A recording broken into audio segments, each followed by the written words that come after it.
Welcome to the 3 Knockdown Rule. Starring Mario Lopez and Steve Kim. Presented by Hustler Casino. Ladies and gentlemen, the 3 Knockdown Rule brought to you by Hustler Casino.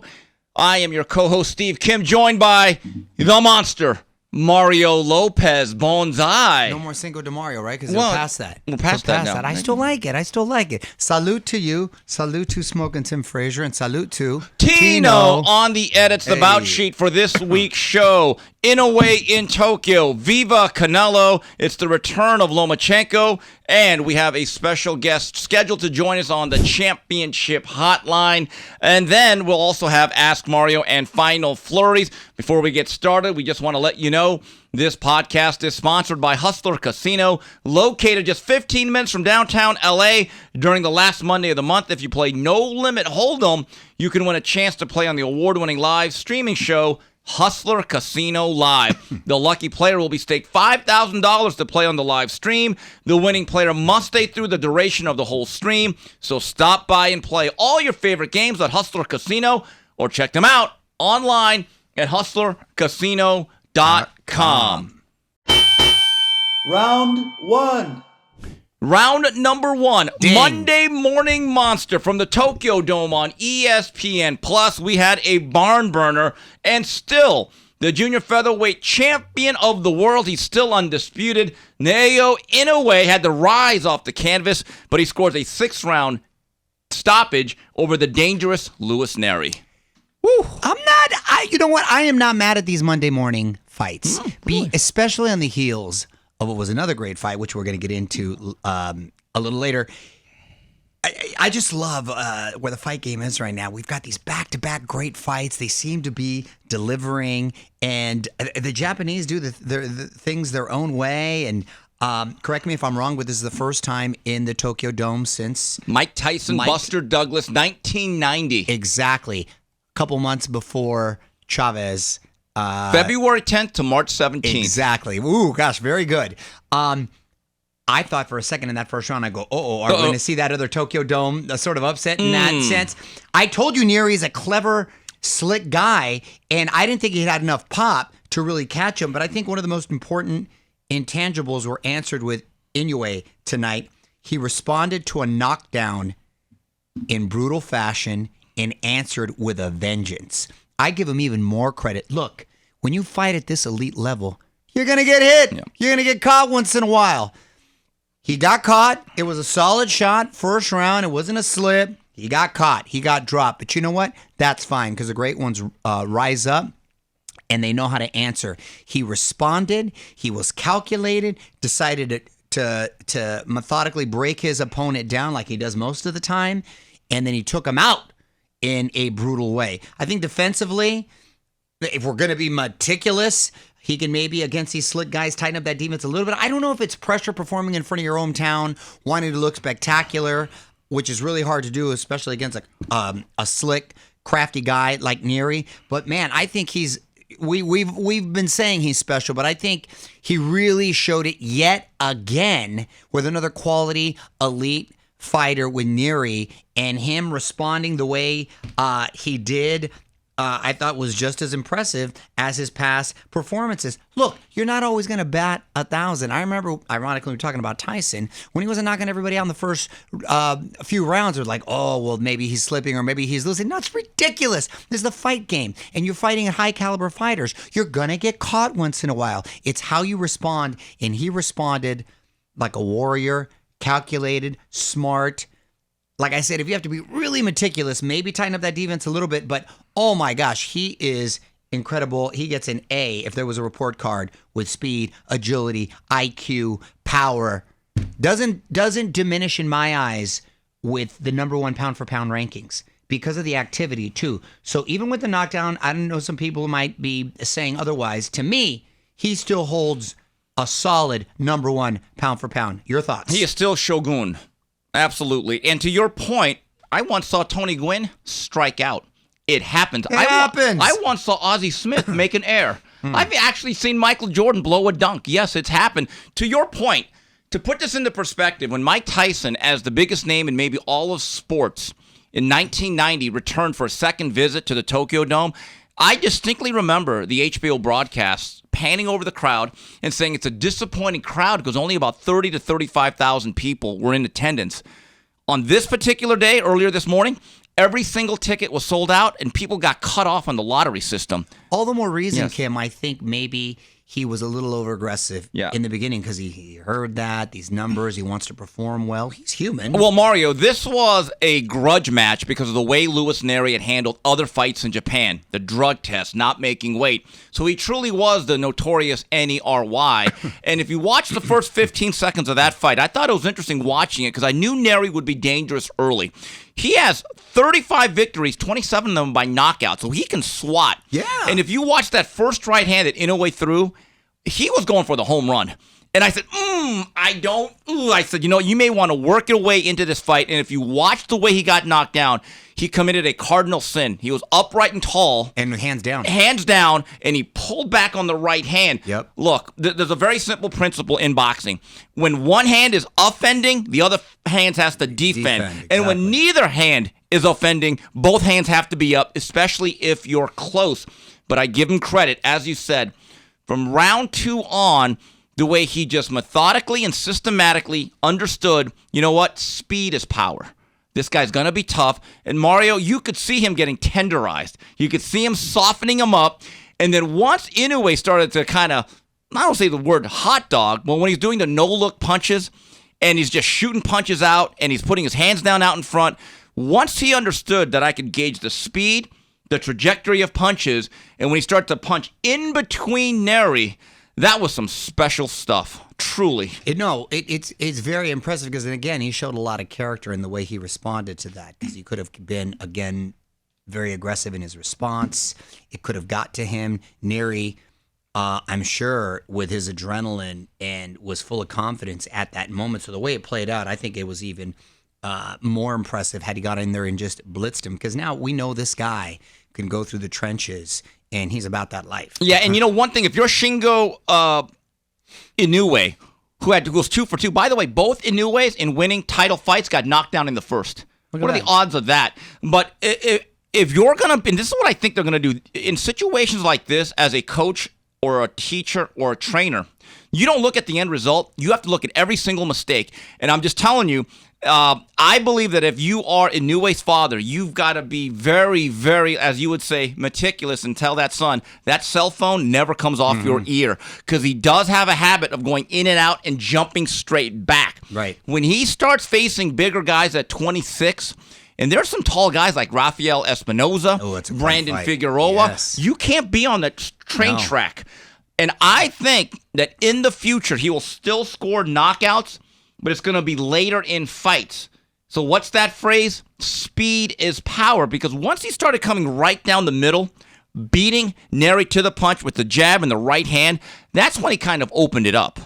What's the ceiling? How high does he 26. Go? I thought it was 26 for a while. You don't think 30 at all? No, but look, at 26, I think there's good fighters, but Salvador Sanchez ain't walking through that door. We got Raymond Ford, Brandon Figueroa. You got Rafa Espinoza, Bruce Carrington, I think is going to be a really good contender down the line. Venado Lopez. See, that's another fight that's very, very makeable. There's a lot of great names for him. There is. So there's real fights out there. And what's interesting is, Mario, I actually just could not get to bed, so I watched the whole ESPN Plus broadcast starting at 1 a.m. Damn. I did. And I said, okay, I'll do it. But what's interesting is if you go online, there's a real buzz for Inoue. He actually trends on social media throughout these hours. He's a star. And he dominates that news cycle for about 2-3 hours. And you watch some of these YouTube videos, independent content creators talking about Inoue, doing highlight videos. By the way, clips of 3 Knockdown Rule in there. Thank you very much, guys. There we go. Millions of views. Here's millions the of views. Not only is he a star, what we talk about all the time, he's an active star. Yes. By today's standard, he's incredibly busy. Every fight has been a showcase. It's been star-making performances. It didn't dissuade me at all from the mythical pound for pound. So you have list. number 1. I still have him number 1 based on activity and quality of opponent. Do you disagree? I don't disagree. To me, it's one or two. The activity matters a lot right to here. me, yeah, you know why? Because the more you get in there, the more risk you take. There's no doubt and he's about not going in there with bums. Absolutely. I mean, look, Neri, to put it in perspective, was a 2-division champion who came into this fight with a 35-1 record with 27 knockouts. And did you know that Neri is now the third victory at 122 where the opponent is in the Ring Magazine top 5. So when you talk about cleaning out a division, it's not just about having all the belts, because theoretically, Mario, you can do that in one fight. This guy's actually not winning all the belts. He's picking off all the contenders one by one, and it looks like Sutton Sam Goodman, solid technician. I think it's going to be a much easier style than what he faced today. Neri was difficult. And now he's going to be coming from down under, and he's going to try his best. But Neri, because of his style and the power that he has, is probably the second best offensive fighter that Inoue has faced outside of Nonito Donaire, who's going to be a Hall of Famer. And you're right. When we look at a fighter, we always talk about the skills and the things that we can see. The intangibles are so hard to grade because, let's face it, a lot of really good fighters, they don't handle adversity well, and they become front runners. Exactly. The one thing that he has shown is he can bite down on the gum shield and then rise to the occasion. And again, to harp on that point, I believe he's fought 3 times since Terrence Crawford has fought. Yes.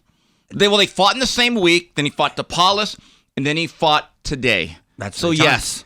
And he's already got another fight scheduled for August or September. Well, that's my point. Ooh. So that's my point. And I love me some Terrence Crawford, but how can you deny a guy if he's that much more active? Yes.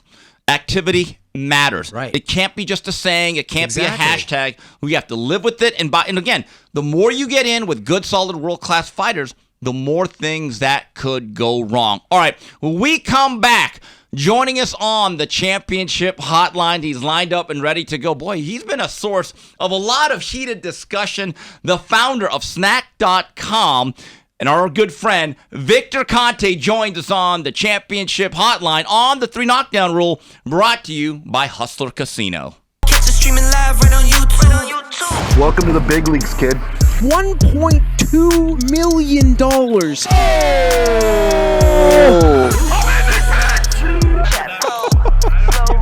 And I'm losing in this fucking game. What the fuck? There's a 400K flip. If I win by way, you get 10 grand. Fucking straddle! For my fans! What? I read it twice! Wow. All in a call. I'm not fucking leaving! Raise it up.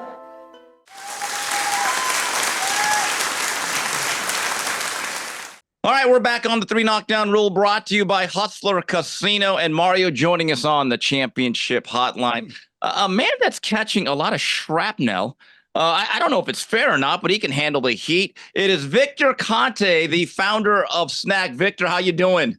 I'm doing just fine. I wish I had a shot of some of that stuff I see you guys drinking over there, though. Oh, you mean the Casa Mexico tequila? Yeah. The finest Cristalino around? You guys are making me jealous. Well, you know what? We'll drink on your behalf, and right. You're in town, you're more than welcome to come in, and we'll partake. Sound good? I'll take the salute. Sounds good, my friend. Well, Victor, it seems like you're always in the mix with some stuff, and I love it because no one can come at you. You know your stuff. And how did you get dragged into this latest Ryan Garcia debacle? Boy, that's a very good question. I'm not sure exactly. Probably my association with Devin Haney. And, so guilty by association. That's what happens with me with Kim all the time. Yeah. People can't stand Kim, and then I get lumped in with him. That's terrible. You just had a great idea. You said, how do I get dragged into all this? I just thought of a new nickname for myself, the Nexus of boxing. There you go. I like that. So anyway, in general, to give you my overall feeling about this entire situation is it makes me sad. I'm very sad for Devin Haney. I'm sad for Ryan Garcia. I'm sad for his father, for the way they've conducted themselves, for some of the things that they've said. Like you said about playing hardball, when you start saying things like, I'd spit on his mother's grave and he's a piece of crap and this sort of stuff, My opinion is because they don't have any facts to support their case, they start up with the name calling, and that's the first sign of that. So for those who may not be familiar, Victor, can you paint the picture a little bit of what has transpired post Garcia-Haney fight? Well, he tested positive, Ryan Garcia, for ostarine, which is a SARM. It's similar to an anabolic steroid. They call it an anabolic agent. We won't go into all the details, but it's a PED. And this happened on the day of the weigh-in, and then he tested positive again on the day of the fight. And people have a hard time understanding how he would test, I don't know, I'm guessing in the neighborhood of 5 times. I know his mom was posting his lab results and tested negative. And then on these 2 days, the weigh-in day and the fight day, he tests positive. Well, let me give you a reasonable explanation, okay? And there's a previous case involving a UFC fighter, John Jones, where he tested negative several times and then had a couple of positive tests, and then he had a couple of negative tests. And they track this to the intensity of training and when these things peaked. Well, here's my theory, okay? Based on this concept that micro amounts can get stored, they call it pulsing. Micro amounts can get stored in adipose or fat tissue. Then when you push 15, 20 pounds of weight out, jumping up and down, grinding tissue on tissue, jump roping, doing all the other things that we know they do during the weight cut process, some of these micro amounts can get released, and they're measuring in parts per trillion, okay? So does it make sense? And what I know is they were very, what they call tiny levels. Well, let me explain something. On the weight day, when he was drained 15, 20 pounds, the concentration of ostarine was 6 times higher than it was on fight day when he was rehydrated. So he tested positive twice on 2 separate days, but one was at a much higher concentration. So this ties in with this theory of pulsing, meaning that you could test negative throughout the training camp, and then all of a sudden you push out 15, 20 pounds of water, and you do exercise and raise body temperature and all the rest of it. And the next thing you know, you've got these a nanogram per milliliter or parts per trillion concentrations that get detected.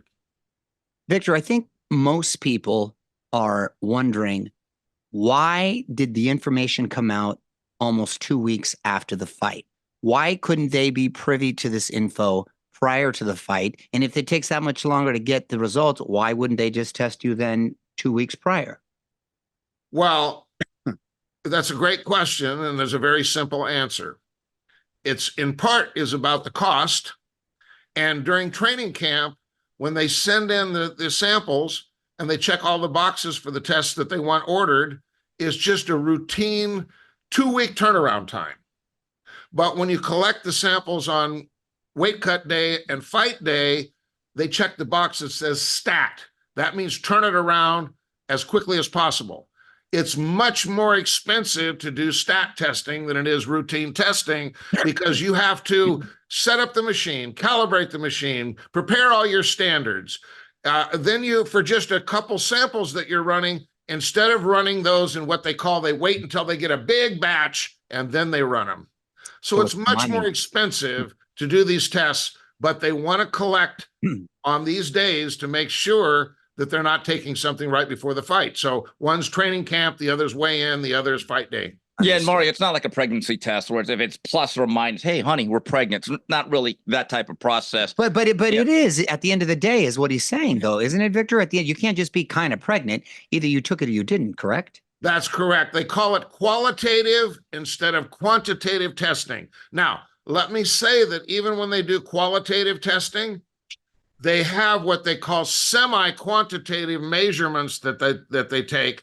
And that's why we know that the concentration was much higher when he was dehydrated on the weight cut day than it was when he was fully hydrated on fight day. Victor, let's clear something up here. Ryan Garcia and his father have both made statements that you own VADA, and the insinuation that somehow you fixed the test. Can you address that? Well, it's complete hogwash, as you might imagine. Let's go back and talk for just a minute about how I met Margaret and Flip, the president and vice president of VADA.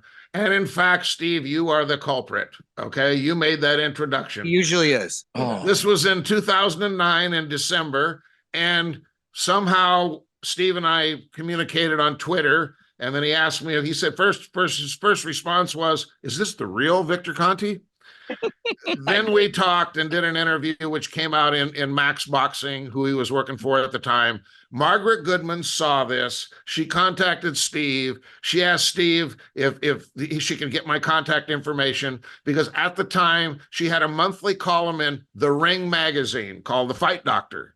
So she knew that I had met with USADA, with Rich Young. This was in far back as 2005. Went over 3,000 pages of documents. Rich Young is a co-author of what they call the WADA Code, the World Anti-Doping Code, meaning all the policies and procedures. So I'd met with USADA. Plus, I got a call from Dick Pound, who is the founding chairman of WADA. I went to New York and I met with him and began working with him. So Margaret knew that I had provided consultation to USADA and WADA. And so she reached out to talk to me specifically, and initially her interest was EPO. She wanted to know about EPO, and here's the reason why. They were having a Nevada Commission open hearing to the public. This was in, I believe, April of 2010.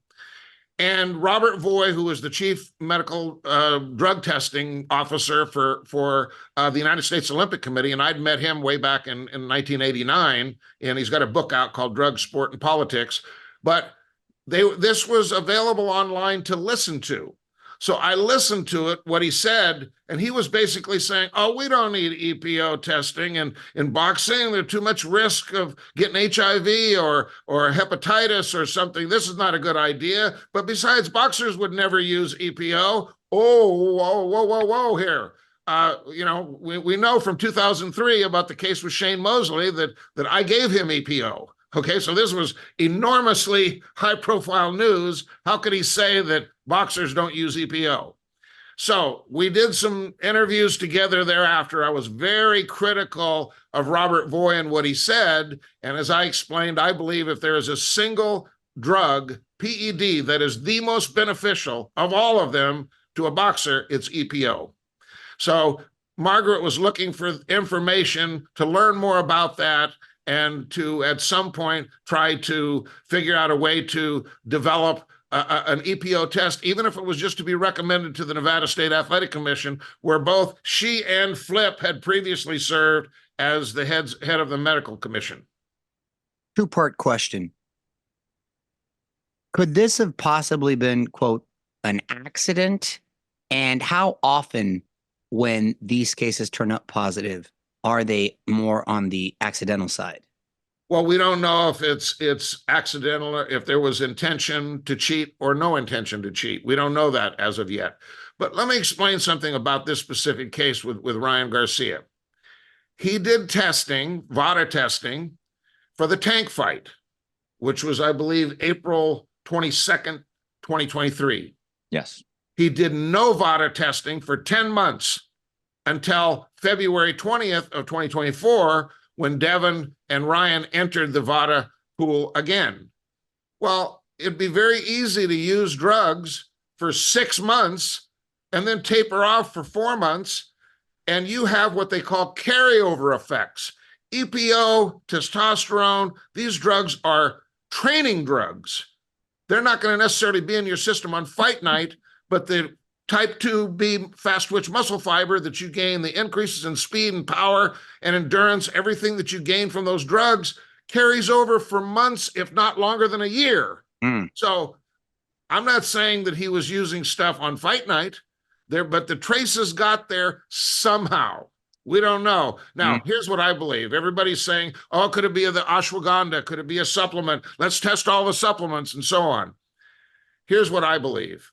The majority of these trace contamination cases come from athletes using testosterone that comes from a underground laboratory that is contaminated with trace amounts of nandrolone, and clomiphene and other types of drugs, because they use the same glassware when they make a batch. They're not making these to be sold at CVS or Walgreens. They're going to be sold out of trunks of cars and at bodybuilding gyms. Okay. So, and these bodybuilders are not subjected to testing. But when somebody introduces something, I'm not going to say a name, but I know of a world champion boxer who was using testosterone, and this all came out later through his trainer, and tested positive for nandrolone. Now, nandrolone is the parent compound for the metabolite that Ryan also had a screening of a positive. We'll get those results back shortly, but I'm just saying, in essence, when you lay down with dogs, don't be surprised when you get up with fleas. Victor, the question that a lot of people have is, who paid for the VADA testing for that April 20th event? That was paid for by Golden Boy. Okay, so it's not you. The other question I think a lot of people want answered is, and get more clarity, what is your relationship with Devin Haney, and how much did you work with him for this particular fight? Well, we always at a distance, he can do blood testing there in Las Vegas. We can get the results. We can ship him all the supplements. So I can provide consultation to him, as I do many other fighters like Terrence Crawford or Clarissa Shields, or, at one point recently, Jim Lampley asked me how many world champions I'd worked with in the last decade. So I made a list for him, and it was 28. So not all of them come here to snack.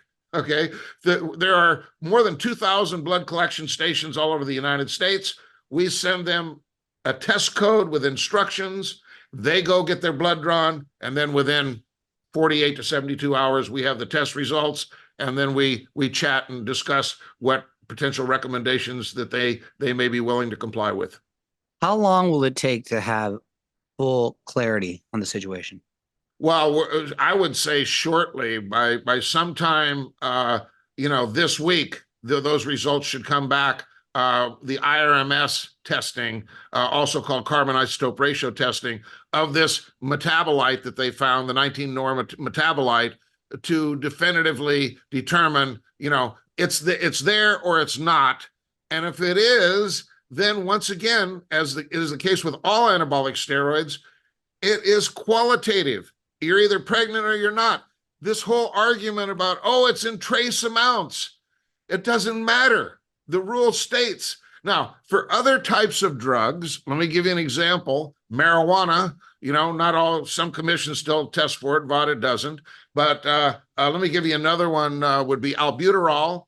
There are some, caffeine would be another one, where you have an allowable limit. So let's just say for caffeine that's 1,000 milligrams. Well, each cup of coffee that you drink would contain 50 milligrams. Espresso would contain 150. So you might be able to drink 6, espressos, but you drink 7 and you're going to pop positive for high levels of caffeine. So in this case, this particular substance, there is no allowable threshold. If it's there, it's there. You're responsible. It's called strict liability rule number 10. You're responsible for what's in your body, no matter how it got there. It's 1,000% the responsibility of Ryan Garcia to prove that there was no intent and to prove where he got the exposure. Speaking of Ryan, he says a lot of things, and he says he's going to sue you. For what? What's he going to sue me for? Telling the truth? Yeah, I don't like. What's your reaction to it? And let's say he does file suit. How would you react? Well, let me say this. I've been sued twice before, by Marion Jones for $25 million and by Shane Mosley for $12 million. I'm 2-0 with 2 KOs. Okay. So, both of these cases were, quote, voluntarily dismissed, about the time that they were going to have to testify under oath, specifically Marion Jones. Next thing you know, the case is settled, and let me be clear, for 0 amount. Okay, so I'd call that pretty clear about the outcome. Yeah, no, the whole thing is fascinating, especially considering the night, which was a great night for the sport, obviously for Ryan, and it's now in question, right? Because it does, if proven to be true or found guilty, then it does taint and maybe change things. But I guess my question is there ever an instance where these things happen and it's proven that they're unintentional? Or Yes. There yes. is. Yes. Oh, the first case ever. What he wants is what they call a no fault or negligence ruling. Let me tell you how you get that. He tests all of his supplements. He finds that one of them does contain ostarine or this nandrolone. And then they go and they get the lot number and they go and they buy it independently with an unbroken seal. And they test it. And if it comes back and it's positive and it's not listed on the label as an ingredient, then he would get a no fault or negligence ruling because he would unknowingly buy this product and take it, but he has to present the product. He has to identify, and he should know everything that he took, or go back to every trainer or every person that you worked with and get all this information, have it tested. Now, if it comes out that none of the products that he was taking test positive for these ingredients, he is still 1,000% responsible. Victor, I know you and Memo Haredi are not best of friends, to say the least, but over the weekend or last week, he basically wrote a tweet saying, oh, hold on. There's no way Victor Conte tampered with the test. We don't get along. We don't see eye to eye, but I want to clear that up. Did you ever think you'd see the day where he'd be defending you in any way? That doesn't surprise me. You know, I think I know part of the reason why is he understands the process. And, you know, recently I posted a video that Nonito and Rachel Donaire made. And what it showed is that the doping control officers, they never touch the sample. They give you the containers, you unwrap the containers, you collect the sample, you wrap them up, you seal them, you sign it, you give the date, and they're shipped. So how's a doping control officer going to introduce any sort of a contaminant when they never touch the sample, let alone, and it goes directly from New York to the testing lab, Smyrtle lab, the water accredited lab in Salt Lake City, Utah. Nobody touched that sample. He knows that. So he's just simply being a truth speaker. Props to him. Yeah, and to be clear, Rachel and Nonito Donaire on their YouTube channel, who have been through the VADA process many times, they actually gave proof of what this is. They have footage. Anyone that's interested in this subject should go check this out. Victor, my final question that I have is I want to have you clear this up for the public that may not know, because there is a misunderstanding of what a sample B is. I think a lot of people think it's a whole separate batch of urine. What is a sample B in situations like this? Okay. So what happens is, and this video that I posted that's also, as you just mentioned, on Nonito's website, is they pee in a container, then they unwrap 2 glass containers that have an etching on it, right? And then the boxer pours part of it into the A glass and part of it into the B glass.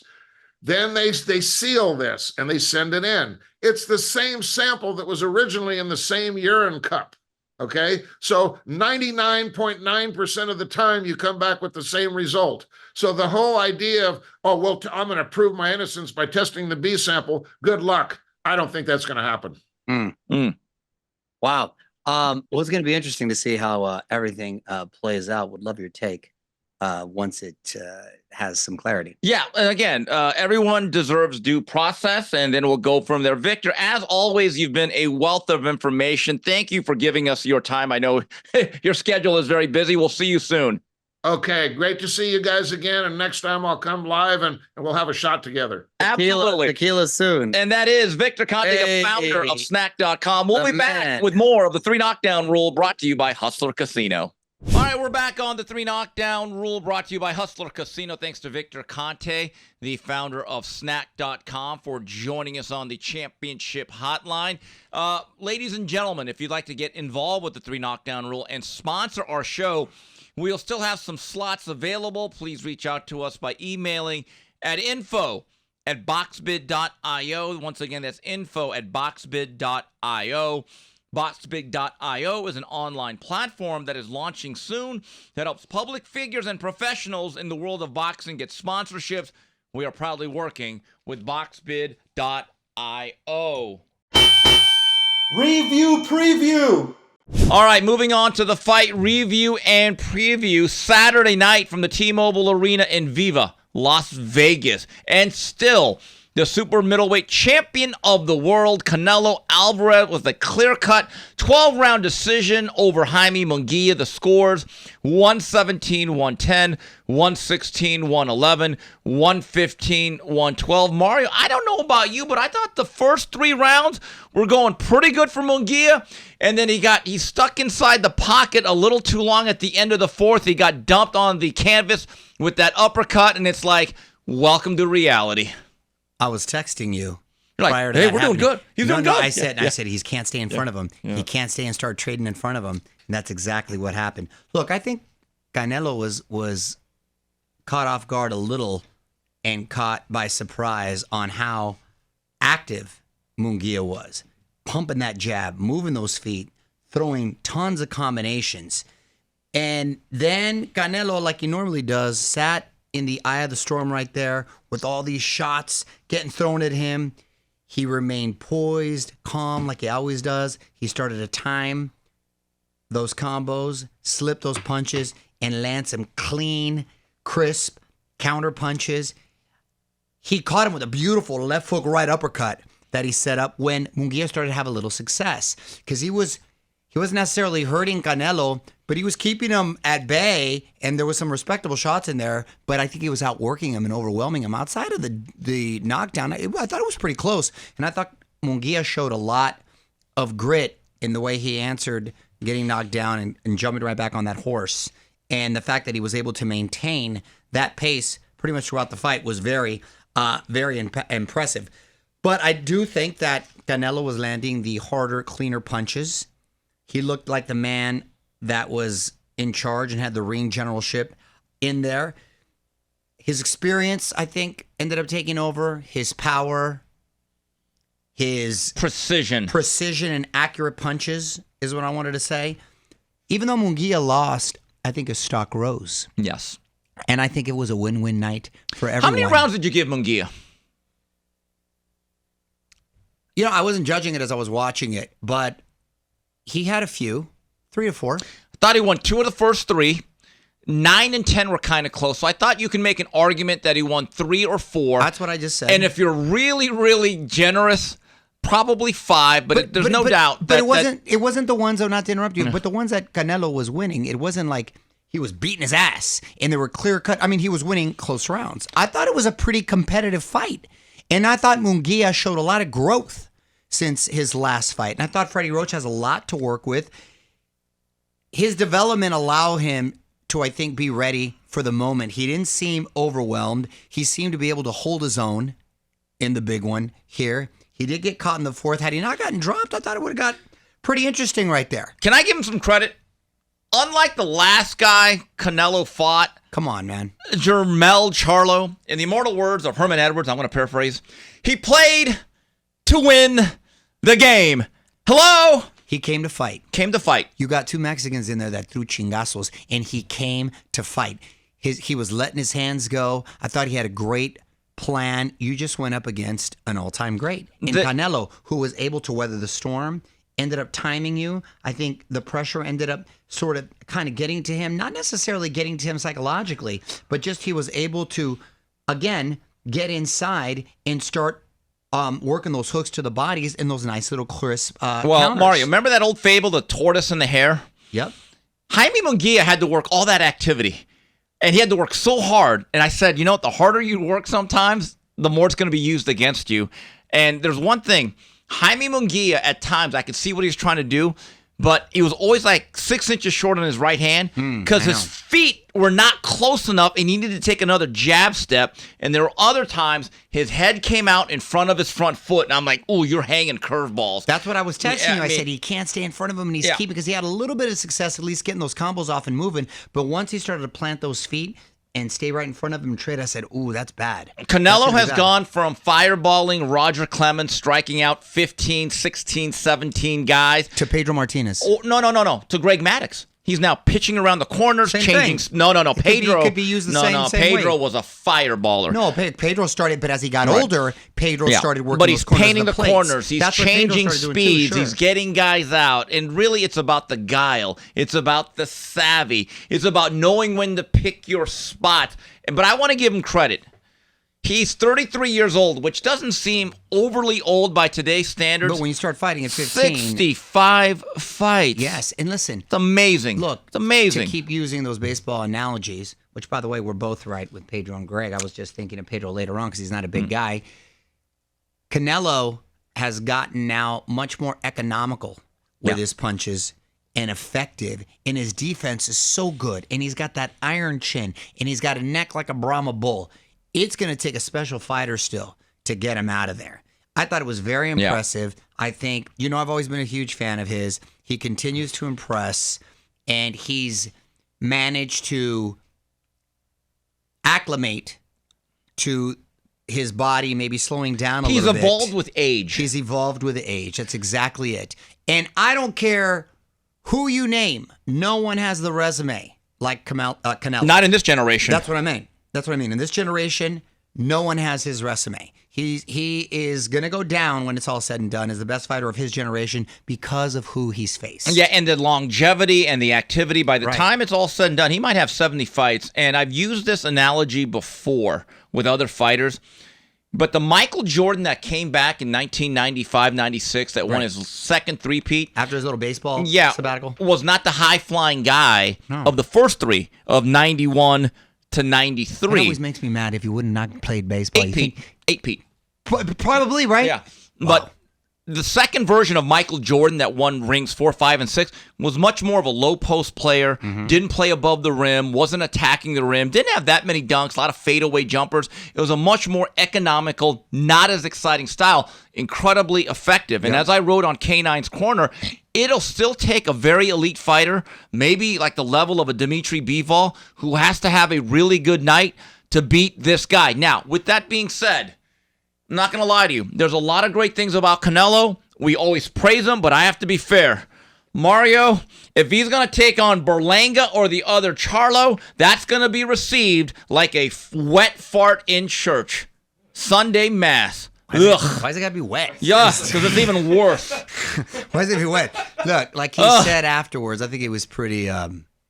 He was pretty direct when he was answering Jim Gray's questions when they brought up Benavidez, who of course everyone wants to see. That's him, the guy. See him face. That's the But he was guy. like, look, he essentially said, "I've earned the right to pick and Do you choose." believe in that? And at this, Do you believe let in me that? finish.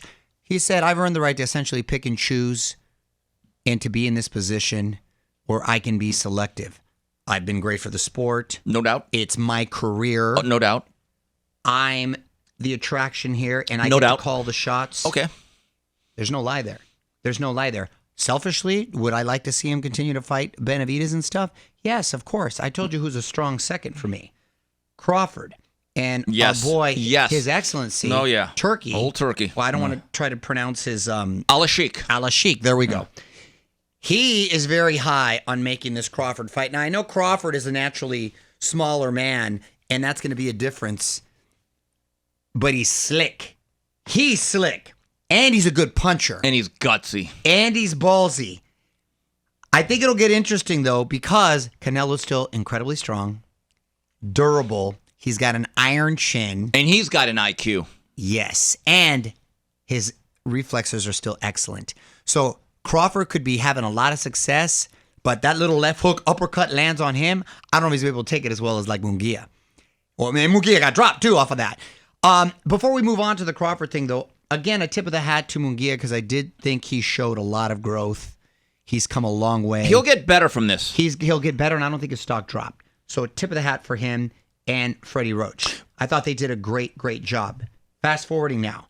Benavidez, I think he realizes that is a real, real challenge. Those two styles? Munguia and Benavidez? Órale. And Órale. a difficult, tough, dangerous challenge.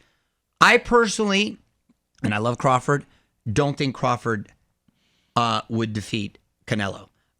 only because of the size disparity. And I think the power would eventually catch up to him. Not because necessarily he's better at this or that. Dude, there's weight classes for a Size reason. matters. Size matters. For Canelo's neck is this big. And I think the first time one of those solid punches hit, did you see when he was hitting Munguia, even just on the arms? And Munguia's a big kid. He was starting to drop those arms. You start hitting Crawford on those arms like that, who's not nearly the size of Munguia. Munguia's like 6'1". Well, hold on. And a big dude. It just matters, bro. Let's see how Crawford looks August 3rd in his junior middleweight debut against a really respectable Israel Madrimov. Okay? Now, with that said, 2 points here. If you were to say, Steve, putting everything aside, out of the 3 choices, and there's no Benavidez, okay, fine. It's going to be, you have 3. Berlanga, the other Charlo, or Crawford for Canelo's next fight. Of course, Crawford. It's Crawford. Well, of course. It's not even That's close. It's not even close. By the way, I wouldn't even be mad if it was if you had Crawford Benavidez and and you went Crawford. To me, they're both on the same. It's A and 1A. I'm excited to see that fight because of the styles. Look, we all thought De La Hoya was going to beat Pacquiao when he jumped up a couple weight classes too. I didn't. Anyway. So you say. No, I know. And Crawford we know is special, but I'd still want to see, even though I think No, Canelo you're might right, be a little because mad. I this still wanna version see of it. Canelo we know is better than the version that showed up in 2008 against Manny Pacquiao. Right, that's the my other point is, you're right. Me and you can scream, we could picket, all the fans can boycott. If Canelo Alvarez does not want to fight or does not choose Benavidez, there's nothing we can do about it. However, there's the power of the consumer. They could say, okay, if you're going to face Berlanga, we're good. It goes both ways, right? Goes both ways. They'll try to spin it with the Puerto Rican, Mexican thing for that weekend. Let me ask you a That's like question. calling me Korean. I'm an American. I might be a rooftop Korean if need be, but that's like saying, Steve Kim is a Soul Train. Bro, I haven't been in Korea in 30 years. My buddy, Marketing. My buddy Maestro, Amilcar Barnett, made a great point. He said, here's the problem with the marketing plan if you're going to go with the Puerto Rican-Mexican rivalry. Do you know that Edgar Berlanga, who's really from Brooklyn, is a Puerto Rican fighter that, you know one thing he's never done? Been in Puerto Rico. Fought in Puerto Rico. This ain't Hector Camacho. It certainly ain't Felix Trinidad. It ain't Wilfredo Gomez. I told you that's how they're going to try to spin it. Let me ask you something. Going back to Benavidez Crawford, which one does better business? I think Crawford. Crawford.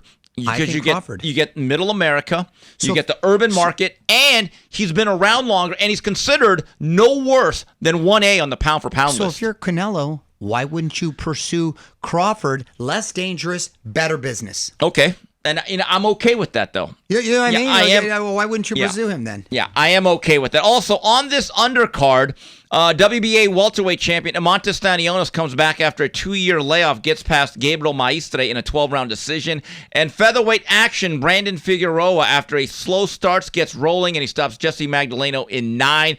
And then Mario Barrios with a 12-round decision over Fabian Maidana. All right, moving on here. And Mario, I got to tell you, top to bottom, I thought that card that we talked about earlier in Tokyo, Japan, may have been the best quadruple header I've seen in a very long time. I was thoroughly entertained, and look, I didn't fall asleep. That's the best thing I could say. WBA bantamweight title was retained by Takuma Inoue with a 12-round decision over Sho Ashida. And then the new WBO bantamweight title, that is now held by Yoshiki Takai with a 12-round decision over Jason Maloney. And for the WBA flyweight title, Seigo Akui with a tough 12-round decision over Taku Kuwahara. Mario, the Inoues, I'm going to give Takuma credit because I remember when I first saw him when he lost to Nordine Obwale in his first title shot when I was back at ESPN. I had to cover that fight.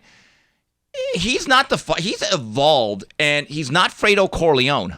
He's actually pretty good. Now, look, That's cold as ice. There's a lot of brother combinations where there is a Fredo Corleone, but this combination, it's not quite yet at the Klitschko level, but it kind of reminds me of Juan Manuel and Rafa Marquez. Like one is super, super elite, and the other one is damn good. Now, Takuma does not have the power of the monster, but no one does. But it is a credit to the father, Shingo Inoue, who's raised up both guys. Now, look, anyone can work with a natural God-gifted guy. The work he's doing with Takuma really shows me a lot about what Shingo is doing. Well, you paid him the ultimate compliment, comparing him to the Marquez brothers, which to me are on the Mount Rushmore of best boxing brothers. Yes. What'd you say? They're right up there. Look, there's the Currys, there's the Mayweather family.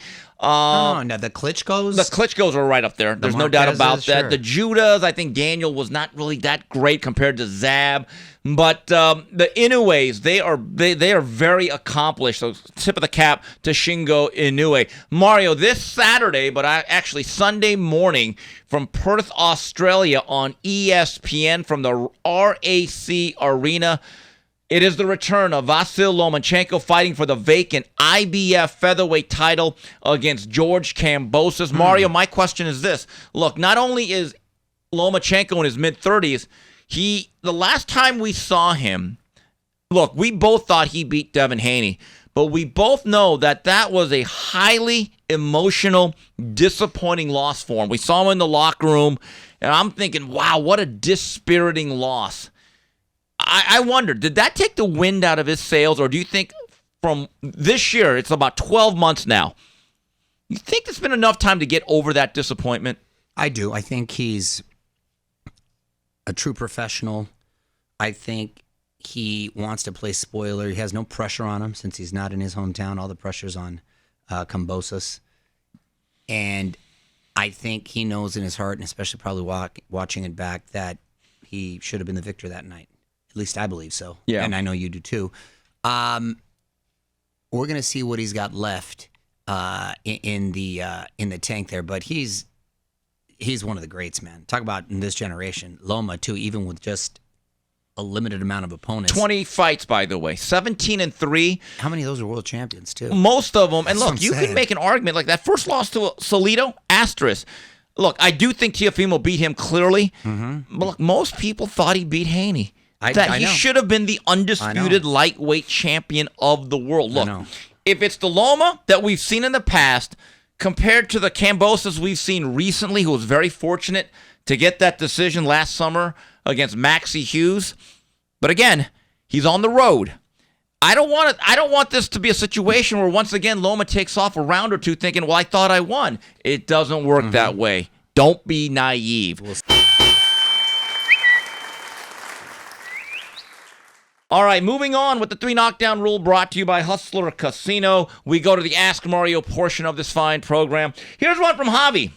He says, guys, after Caleb Plant, Canelo was eyeing his 5th division title at 200 pounds. Looking back, Canelo should have picked Makabu over Bivol. Berlanga should be next. But with Zurdo Ramirez holding a title now, does that interest you? As they say, a Mexican's worst enemy is another Mexican. Is that true? Is that like a crab in the buckets thing there? Look, I guess you can sort of make that case in every culture. First of all, before we answer that, dude, I like me some Caleb Plant. He stands on his business. He's always about approaching guys if there's an issue, and he doesn't back down, man. I like me some Caleb Plant. He's right, and on he's social about that media, life. he's not afraid to mix it up with people and tell them, look, this is what I think about the drug testing. This is what I think about Ryan Garcia. I'm just going to lay it out there. I have a lot of respect for Caleb. So do I. With that said, no, look, you can always, there's nothing that I think Canelo really regrets, to be honest with you, nor should he. When you make that obscene amount of money, it doesn't matter. Yeah, and as a fan, I'm glad he took on Bivol because that's a real challenge. And look, now, here's the issue with Gilberto Ramirez, who put on a really good effort at the YouTube Theater about a month and a half ago. He won the WBA Cruiserweight title. And this is going to tie into another question here. Clay Stevenson, hey Mario, does Oscar see Canelo as an ungrateful bastard? And do you think there may be middle people who help create the divide? Oscar reaping what he sowed to a point, all due respect. Well, that's what I mean. Zurdo is with Golden Boy. You saw what happened last week where Canelo wanted to do a walkout bout with this former promoter. What do you think of all that? Wait, he wanted to do a walkout bout with who? Well, he just said, hey, he called Oscar some names because Oscar at the press conference. Oh, a walkout bout. Pardon me. I was out of it for a second. No, I saw that whole thing. I posted that picture on Throwback Thursday. Everybody I was laughing because when it was me, Canelo, back then, and you all Oscar. got along, like Rodney King would say. I said Throwback Thursday, back when these fools got along. Look, yes, I think Oscar does feel that he's ungrateful, and not that he necessarily made him, but he helped guide him, was an integral part of his career. It's one of those things, you don't always feel like you owe someone your whole life, but at the same time, there should be a mutual respect. And it's unfortunate that didn't work out. I'm just going to put it to you like this. Neither guy lied. When Oscar says we were an important part of your career, we developed you, we promoted you, you're under our banner. It's true. And we helped in the process of making you the biggest star in boxing. I say correct. The grievance that Canelo has is he'll say you were an irresponsible adult, you weren't always at the job, and you did things that embarrassed me and your company. You're not wrong about that either. And look, I did not think that Oscar should mix it up. He's a little old. He's enjoying his life. He's like, you've had your day. It's over. But going back to the Zerto question, the problem is for Oscar, I like that fight. But Canelo may already say, I'm not doing any more business with Golden Boy. That's the truth, because there was an issue coming into this fight. No, I know. Got a lot of attention. Yeah, it certainly did, though. Here's one from Omar. Do you think boxing events are being advertised less and less? I didn't hear anything about the Canelo fight or the Tyson Fury fight unless you're looking for it. That's a hard question for us to answer, Mario, isn't it? Given the fact we're kind of in boxing, we cover it. Yeah, but I think he means seeing it on Sports Center or any sort of, and I would say yes, is the unfortunate answer, because that's not the case with UFC. And we've talked about it. And I think because the main star vehicles in main events are so few and far between, then the cards themselves aren't stacked. So I think that also hurts it. Yeah, here's one from Jeff Zimmerman. Did Canelo's performance make you think Bud has a better chance or less chance to beat the quote-unquote face of boxing? And since Benavidez is not next, is Bud the only legitimate opponent for the boxing faithful? Well, we just discussed that. Well, again, no, but again, if your two choices do not include Benavidez, if it's Berlanga and the other Charlo, there's no doubt that the pole position, in my view, is Bud Crawford, especially if he looks impressive against Madrimov. But again, I agree. You know who I would like to see Berlanga fight next? Munguia. Caleb Plant. Oh, because they were getting into it. Yes. And I think that's a good little fight. Berlanga was getting into it with everybody in Vegas last week. I think that'd be a really good fight. By the way, what's going on with Caleb Plant? You know, he has not fought since he fought Benavidez in March of 2023. Yeah, I know. That's just another guy sitting out. Yeah. And I think, and I hope that Canelo faces Crawford come September, and that's not feasible. Remember, Crawford is fighting Madrimov August 3rd. Pardon me. Next May. Okay. Next May, and I hope Munguia does face Berlanga. I'd actually prefer that. It's a hell of a fight. That'd be a great little fight. That's a hell of a fight. Here's one from Nas. Were you the only one nice to Dustin Diamond on set? I think that's clear. That's random. I was the one. I mean, everybody was nice to him. I don't think anybody was necessarily mean to him, but I was the one that probably was the nicest and spent probably most time and had the most patience with him, especially later on. Right. After. Look, when he passed away, you seemed to be the only guy that had enough respect to say, Dustin, my condolences. Let's just put, and everyone else jumps on. I'm like, wait, you guys hated him for 20 years. Give me a break. Yeah. Anyway, Mario, one thing I forgot to talk about: death, taxes, and the Artur Beterbiev yearly injury that postpones a fight. Artur Buzzkill. I'm glad you brought that up. Oh, wait, he messed up his knee, right? Towards ACL? Meniscus. Oh, God. So June 1st, B-Ball will stay on that card. And I think that's a huge advantage. Now he's got 2 fights under his belt in the recent months. And Beterbiev is going to be 40 very soon. Oh, Does that change your opinion on that fight? Should they meet, let's say, end of the year, early 2025? You've been riding that Beterbiev thing for at least 3 years on that fight. I know. Variables matter. These little things matter. Nothing's shown me so far in the ring that Beterbiev has lost a step. In the ring. Outside of the ring, you hear things like this, and it's discouraging. Yeah, I think it gets really interesting now. Oh, man, that was a fun fight I've been looking forward to more than all. Right, and that card in Saudi Arabia, which pits the fighters of Frank Warren and Eddie Hearn against each other. Look, still a very good card because you have some really intriguing crossroads bouts like Deontay Wilder against Zhang Zhilei. Great card. And look, it's still a good lineup, but man, you're losing Barry Bonds in the middle cleanup spot on June 1st in Saudi Arabia. Mario, did you go to Texas this weekend? I did, How was man. It was a commitment that I had for the tequila. Orale. Fine people out in Amarillo, Texas, and I unfortunately couldn't go to the fight, but it was a great time. Texas folk are really, really nice. Dude, one thing that was trippy though that happened to me. So I'm doing these bottle signings, right? I went in the liquor store that we were at. It was like a party stop. I signed like over 600 bottles, and there was a lot of women. I'm signing for a lot of women. A few women, a couple in particular, asked me to sign their arm. One told me, "Will you sign my arm? I'm going to get it tattooed." And I said, "Oh God!" I said, "What?" I go, "Don't do that, honey. You don't need to do that." "No, I want to do that." And the crazy thing is, dude, they look young. One looked like a older teenager or in their 20s. I'm like, how do you even know me? What's the strangest thing you've ever signed? So hold on. I thought they were gonna just. I thought they were joking or whatever. So okay, I signed their arm. Dude, the next day they came back and showed me where I was at my next event, and I signed it big. That's devotion. I signed it big. I just didn't think they were gonna that serious, so I didn't. I would have signed it small. I felt kind of bad. Is that weird? As the kids say, they're real ones, bro. Yeah, I think. Oh my God. Is it weird that I felt bad and guilty because I signed it big on the forearm, and she got it tattooed and she showed me, and I was rubbing. I was like, oh my God. That was wild, bro, and it made me feel bad. What's the wildest thing you ever signed on a body part? Wildest thing I've ever signed? I always signed my name. What do you mean? The wildest body part? Yeah. Oh, I've signed butts. I've signed boobs.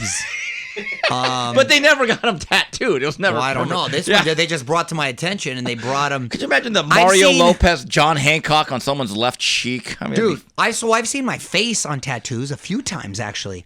I saw it on guys, which is weird. That is weird. On some dude's thigh. Another dude had it on his calf.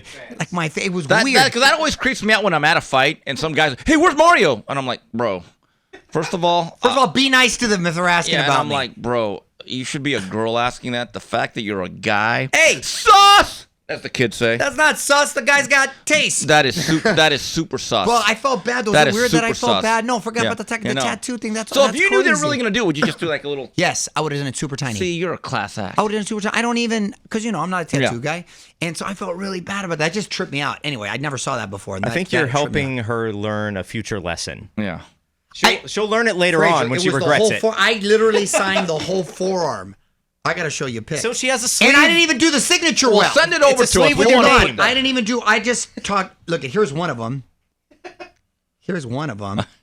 Look. That's just one. And my signature was awful. I would have at least signed it real. Send that over to us. I would have signed it. Yeah, send it over to us. What do you mean? That's her whole forearm. Yeah, that's pretty big. I'm not going to lie to you. I felt really, really bad. Anyway, that tripped me out, dude. Yeah, send that over to us. We want to let our audience check that out. And Mario, you're going to be in the Big Apple next week? I'm going to be in the Big Apple for a week. Shooting my show out there and doing our thing. It's going to be busy, but I will be back and ready to go. Final flurries. Mario, we were talking about what we're going to talk about for Final Flurries. I got it. The Tom Brady roast had some hilarious moments. Oh, geez. Did you see? I would never. No, yeah. I posted about that. I said Mexicans would never do roasts. There'd be chingazos thrown, especially some drinks flowing. I would never subject myself to that. You know what tripped me out about the whole thing? There was some great material right there, but tripped me out is they're talking about his wife getting smashed up with the jiu-jitsu instructor left and right. You're DiCaprio's ex-girlfriend's ex-husband, and him having sloppies, and then he being weird with the kids, and then the star, all this stuff, right? It was just like, oh. What bothered him is when they started making fun of Bob Kraft with the prostitution. Stop that. That's ridiculous. Like, that bothers you, bro? Not your wife getting smashed out by this jiu-jitsu guy? Really? The whole thing was like, it was funny, but I was just thinking I could never subject myself to that. And dude, it's not just a person getting roasted. Like, all the collateral damage. Everybody. Kim Kardashian, Kardashian, she got beat up like a piñata. Yeah, she did. She took more shots than an Everlast heavy bag. I'm thinking, by the way, that guy, Tom Hinchcliffe, he's hilarious. Yeah. He went right down the row like Mario, if you ever get invited to that thing and you have one of those, no, I wouldn't go because if it comes to me, I'm coming because back like never. I would run out of the room like, I'm not catching these I'm never going to those. I'm never going to go to those. I'm never going to get roasted. People were telling me at work today, hey, we'd be great to roast you, Mario. We'd have a lot of material. I said, you'll never see me at that. I mean, I will throw hands before that. Gronk was hilarious. And by the way, dude, they were ragging on Gronk too. So, all right, you know how there's that old phrase, too soon, right? So I guess it's the time is right now. Aaron Hernandez jokes are okay. It's like OJ. Yeah. They were making Aaron Hernandez. He made 9/11 jokes. I know. I know. He said there was 2 Jets, and I'm thinking, oh my God. So now it's Mo Lewis and Muhammad Atta. I'm like, whoa. I couldn't believe he went there. Whoa. My boy Dana White. Dana White. He went on a Netflix. Dude, he went. That was wild. He said the first joke. They told me not to say it. I said, "Fuck it, I'm going to say it." Yeah, I mean, what are you really going to do? And I didn't know this was at the Forum. Yeah, that's a Forum. Yeah, I just, man, Bill Belichick was on there, and I'm thinking, he has to be the most uncomfortable guy because all he ever wants to say is, well, we'll play the good game. I never seen him smile before. We're on to Cincinnati. That was crazy. But you're on to New York next week. And, all right, anyway, that's it for this week's show. We may or may not have an evergreen show. We're trying to figure it out with Mario's schedule. So we're either gonna. If you paint your wig, I'll come back and do No. I'm in the chrome bumper stage. Look, I was talking to Blanket. Jimmy Johnson. You're going Jimmy Johnson. Jimmy Johnson. How about them Cowboys? No, but I can't. I kind of seeing the vision. I'm seeing the vision. Dude, you're going to look like you're going through chemotherapy, bro. No, that's ball. That's Pelon. No, but first you go gray, then you go gone. Good. Don't worry about it. All right, I'm trying to look out. No, you're not. I'm trying to look out. All right, anyway, but that's it for this week's No, I'm not. edition. I'm trying to look out. Yeah, that's your only friend. Yeah. Remember, we discussed this last week. Kill me if that's the case. All right, well, that's it for this week's edition of the 3 Knockdown Rule, brought to you by Hustler Casino. On behalf of Mario Lopez, Smoking Tim Frazier, and Tino. Till the next show, goodbye, everybody.